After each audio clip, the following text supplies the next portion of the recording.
Many thanks for staying tuned. Now to Africa, where Zimbabwe's Supreme Court has cleared 12 candidates from the opposition Citizens Coalition for Change to contest in this month's general election, quashing a high court ruling that they had registered after the cut-off time. 4 candidates from smaller opposition parties were also reinstated on the ballot following the unanimous decision from the judges, but the reasoning behind the ruling has not yet been published. Reports say the pre-election period has seen numerous court cases after the chaotic registration day on 21st June.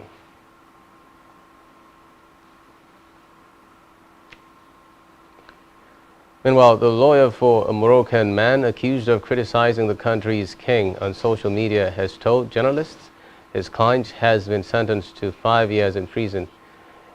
Said Bouked was charged with undermining the monarchy for comments he posted on Facebook in 2020, criticizing Morocco's normalization of ties with Israel.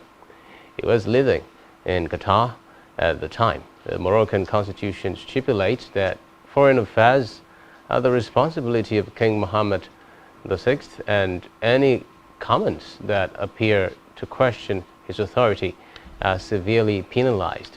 Bouked's lawyer El Hassan Essoni described the sentence as harsh and incomprehensible and said his client would appeal. On a sad note, at least 20 people have died after a boat capsized in Ugandan waters on Lake Victoria. According to police, the overloaded boat was believed to have had 34 people on board when the accident happened on Wednesday. The police added that 9 people were rescued. The reports say the boat had also been carrying bags of charcoal, fresh foods, silverfish, among others. They attributed the cause of the accident to overloading and bad weather. Meanwhile, rescue efforts by joint police, military and local community teams were underway trying to locate the missing people. Still in Africa now, the top decision-making body of the Ethiopian Orthodox Church has condemned and excommunicated Tigrayan clergy who were involved in the appointment of 6 bishops. This is the latest episode in a growing rift within the church over its response to the 2-year-long civil war in Tigray, which ended in November. It would be recalled that last week, the Tigray Orthodox Tewahedo Church ordained 6 bishops at a ceremony held at St. Mary's Church in Aksum. In response, the Ethiopia Holy Synod revoked the Tigray clergy's priestly authority. It said the bishops should be referred to by their secular names and be denied any spiritual services from the church in their lifetime and after their death. Meanwhile, the Ethiopian Deputy Prime Minister and Foreign Minister Demeke Mekonnen has expressed concern over the worrying security situation in the Amhara region. Mekonnen said the best way to solve the grievances is dialogue, noting that any other means will only hinder efforts to address the issues. Reports say since April, the security situation in Amhara has been deteriorating following the decision to disband the region's state-backed paramilitary group, and the military has been engaged in an offensive against armed groups in the region. Elsewhere, Senegal has said it would be prepared to send troops into Niger if regional bloc ECOWAS decided to do so. At the weekend, ECOWAS heads of state threatened the use of force if elected President Mohamed Bazoum is not reinstated by next Sunday. It was overthrown in a military coup last week, and ECOWAS has also imposed economic sanctions. Niger is the 4th country in the region to have experienced a coup since 2020. According to reports, Senegal's Foreign Minister Aissata Tall Sall told newsmen that there had been one coup too many in the region. Still in Africa, leader of the military coup in Niger, Abdurrahmane Tiani, has condemned sanctions imposed on the country by the West African regional bloc, ECOWAS, describing it as illegal, unjust and inhumane. Tiani insisted his government would not give in to regional or international pressure to reinstate Niger's elected president, Mohamed Bazoum, adding that the French nationals had nothing to fear.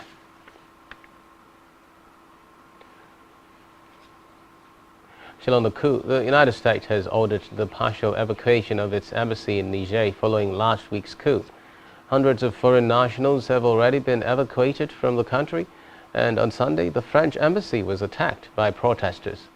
Meanwhile, coup leader General Abdurrahmane Tiani has warned against any interference in the internal affairs of the country. France, the former colonial power in Niger, has asked the military junta, who has taken control of the country, to guarantee the security of their embassy. It would be recalled that crowds attacked the French diplomatic mission on Sunday, prompting the country to organize evacuation flights. In a related development, U.S. President Joe Biden today called for the immediate release of Niger's elected President Mohamed Bazoum and for the country's democracy to be preserved. Bazoum, aged 63, was ousted a week ago by his own guards in a coup condemned by the United States, European nations and the United Nations. Bazoum was feted in 2021 after winning elections that ushered in Niger's first peaceful transition of power. He took the helm of the country, burdened by 4 previous coups since independence from France in 1960. Meanwhile, the clock is ticking on a demand made Sunday by West African regional bloc ECOWAS for the coup leaders to restore Bazoum to power within a week or face the possible last resort of military intervention. On the foreign scene now, Kremlin has dismissed allegations that Russia is trying to create new dependencies among developing nations through providing discounted grain. Kremlin spokesperson Dmitry Peskov said Russia has always been and remains a reliable supplier. He added that Russia has fulfilled all its obligations and could do even better by satisfying the growing demand if it were not for sanctions and restrictions. Still on the foreign scene now,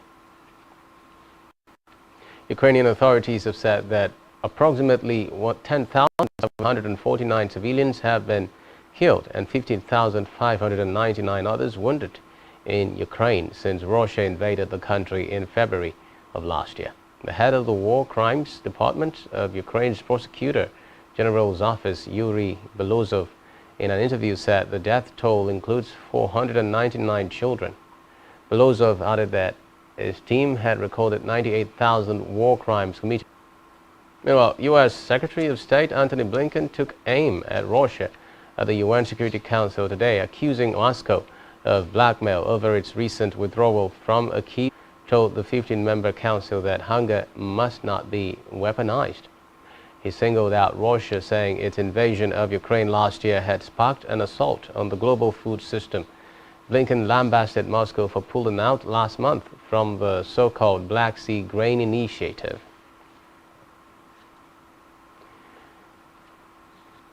In the meantime, a French prosecutor has recommended that a police officer accused of seriously injuring a man with a blast ball during recent riots be kept in custody as he awaits trial.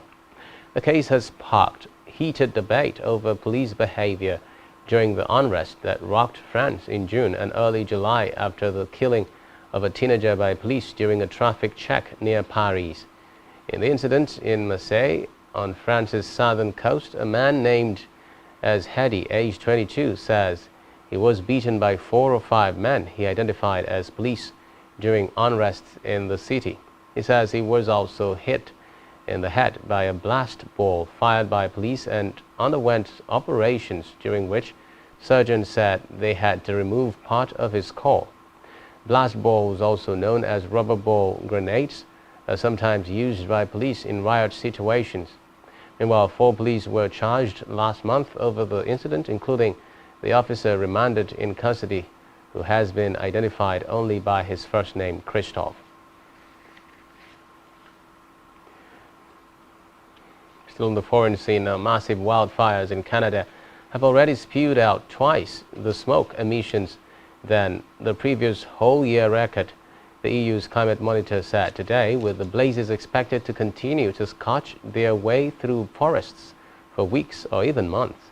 According to reports, the devastating wildfires have burned some 30 million acres, that is about 12 million hectares this year so far, incinerating an area larger than the size of Cuba of South Korea.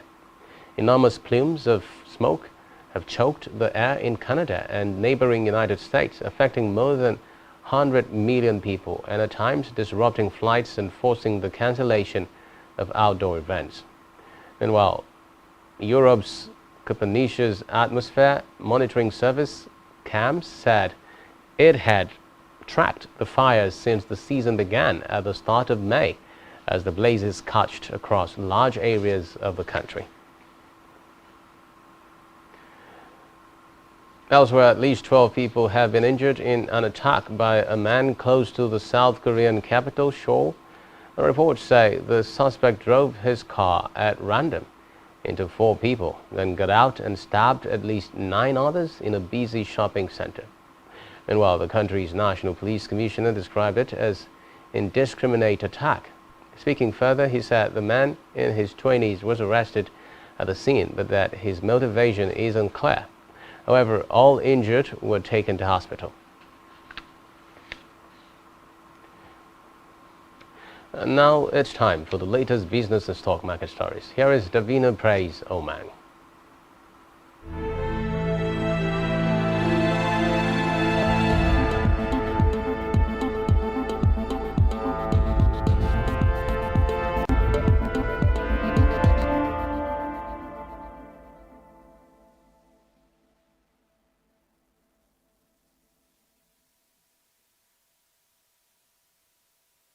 Thank you, Xavier Roberts.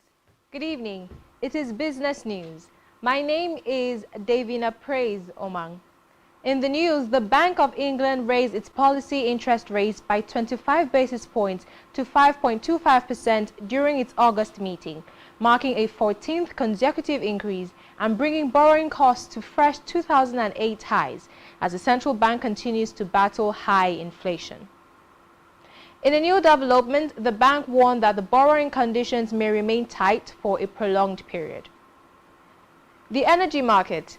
Nigeria's price benchmark Brent crude futures rebounded from early losses to gain almost 1% and approaching $83.90 a barrel today, after both Saudi Arabia and Russia announced an extension in oil production cuts. Saudi Arabia will extend its unilateral production cut of 1 million barrels a day into September, the same as in August, while pledging the move can be extended and deepened. At the same time, Russia announced it will continue to voluntarily reduce its oil supply in the month of September by 300,000 barrels per day, compared to a 500,000 barrels per day cut in August. Meanwhile, U.S. crude inventories fell by a record 17 million barrels last week due to increased refinery runs and strong crude exports, but at 439.8 million barrels. Inventories are only 1% below the 5-year average for this time of the year. On the demand side, concerns about a subdued recovery in China and most European countries continues to weigh. In Nigeria, Capitan Offshore Support Group suffered a 59.46% drop in its profit after tax in the second quarter of 2023. According to the firm's financial statement, Capitan's net profit between April to June this year was 184.65 million naira, failing to surpass the 455.56 million naira reported in the same period in 2022. Although Capitan's net profit dropped by 270.91 million naira year on year, the firm's revenue rose to 7.6 billion naira in the second quarter of 2023. Rising above last year's 5.98 billion naira turnover. However, Capitan generated 13.28 billion naira in revenue in the first half of this year, falling below the 13.96 billion naira reported in the corresponding period. It is time now for the Nigerian stock market report. And the bulls are back. At the end of today's trading session, the benchmark all-share index increased by 995.7 basis points to close at 65,263.06 points. Compared with the previous trading day, today's data shows 35% improvement in volume, 19% improvement in turnover, and 14% improvement in deals. The current market capitalization of the Nigerian Stock Exchange has improved to 35.5 trillion naira from 35 trillion naira. In the aggregate, 120 listed equities participated in trading, ending with 51 gainers and 10 losers. Nigerian breweries led the gainers with 10% share price appreciation, closing at 41 naira 80 kobo per share. On the losing side, Eterna came out last with an end-of-day price depreciation of 9.83% at 23 naira 40 kobo per share. Sterling Bank recorded the highest volume of 65.5 million traded shares. This is all on business news. And back to Xavier Roberts for the rest of the news. Many thanks, Davina. Still to come in the news. And DBF extends invitation to Metu, 14 other D Tigers to stay with us.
Many thanks for staying tuned. Now, in health, the World Health Organization, WHO, has called on governments across the world to carry out detailed, significant amendments to the World Health Organization International Health Regulations, IHR 2005, so as to be better prepared to tackle outbreaks of deadlier diseases and handle emergencies. According to the WHO, while disease outbreaks and other acute public health risks are often predictable and require a range of responses, the IHR 2005 provides an overarching legal framework that defines countries' rights and obligations in handling public health events and emergencies that have the potential to cross borders. The World Health Body noted that the version adopted in 2005 was amended twice in 2014 and 2022, while the most recent amendments have yet to come into force. Still in health, the Lagos State chapter of the Nigerian Medical Association (NMA) has asked the Lagos State government to investigate the death of its member, Dr. Diaso Buere, who died in an elevator accident at the Lagos Island General Hospital, Odan, on Tuesday.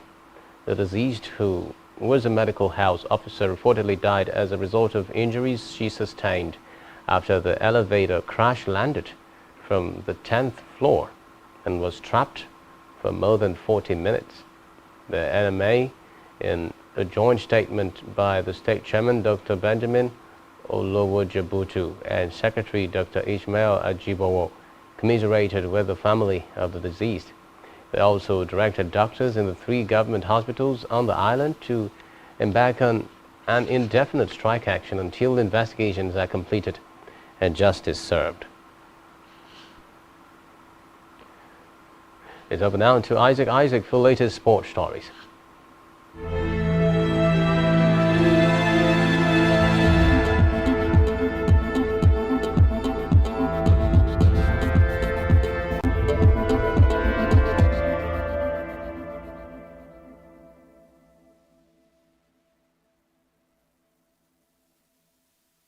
Well, thank you very much.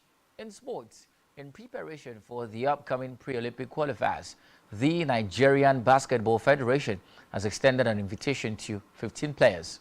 Currently ranked the first team in Africa, the Nigerian men's basketball team, the D Tigers, has a high chance to be Africa's representative at the Paris 2024 Olympics.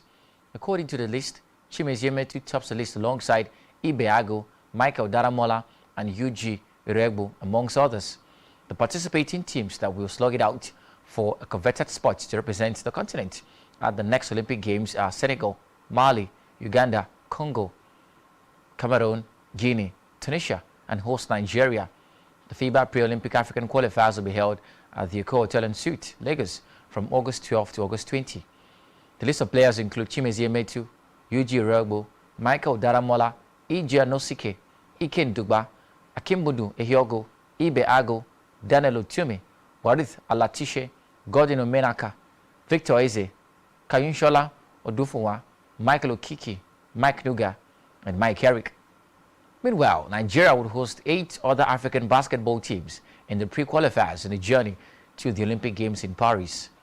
The Federation International Basketball Association FIBA, at the draws that took place in May, selected Nigeria as the host of the tournament. The FIBA Olympic African qualifiers will hold at the Accor Hotel and Suite, Lagos, from August 12 to August 20.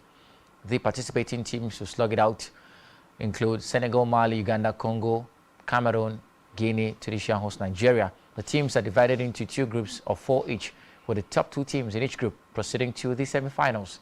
Men's basketball team have a high chance of qualifying, led by coach Mike Brown. The D Tigers are represented by 23 team members, with 18 of them currently playing in the NBA. Among the 40 teams in the pre-qualifying tournament stage, 5 teams, 1 each from Asia, Africa, the Americas, and 2 from Europe, will qualify for the final Olympic qualifying tournament in 2024.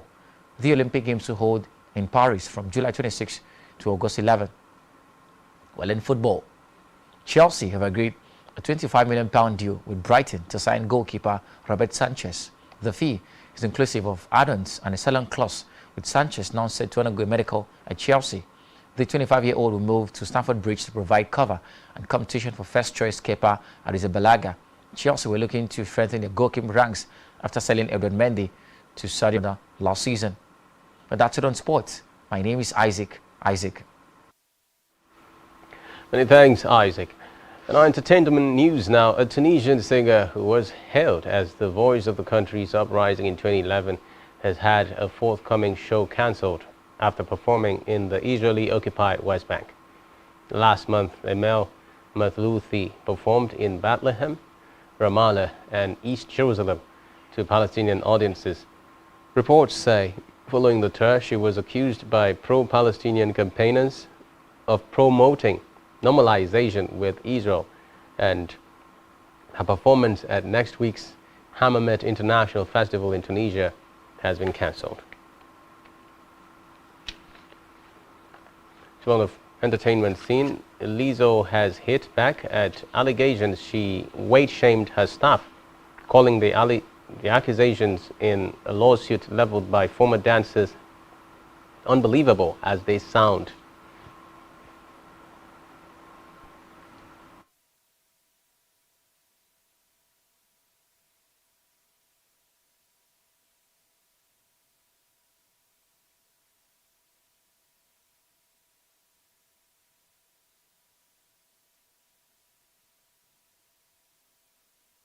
Pop star's former dancers filed the suit in Los Angeles with accusations of labor law violations, including the script an Amsterdam red light district sex show, which the dancers say they felt pressured to attend. The suit challenges that at the show, Lizzo pressured her dancers to interact with the nude performers.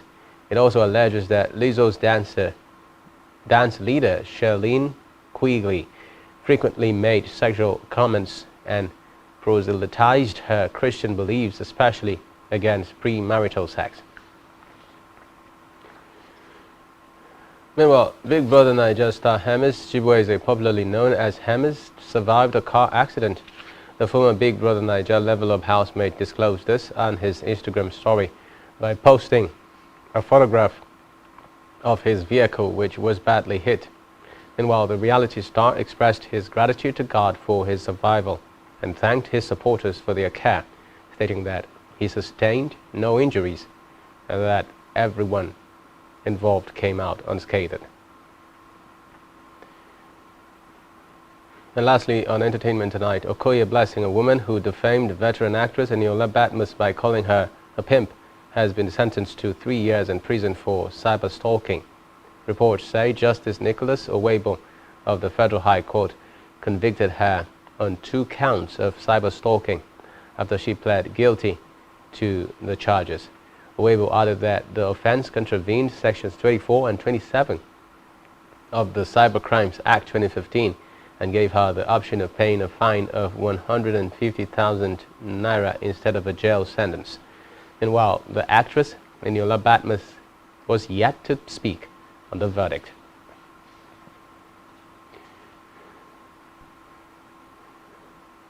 And that's all we have for you at this time. Do ensure to follow us on social media and subscribe to our YouTube channel, all of which you can find on our website, SpectrumTv.ng. You've been watching Spectrum News at 9. My name is Xavier Robert. You have a good night rest. Bye-bye.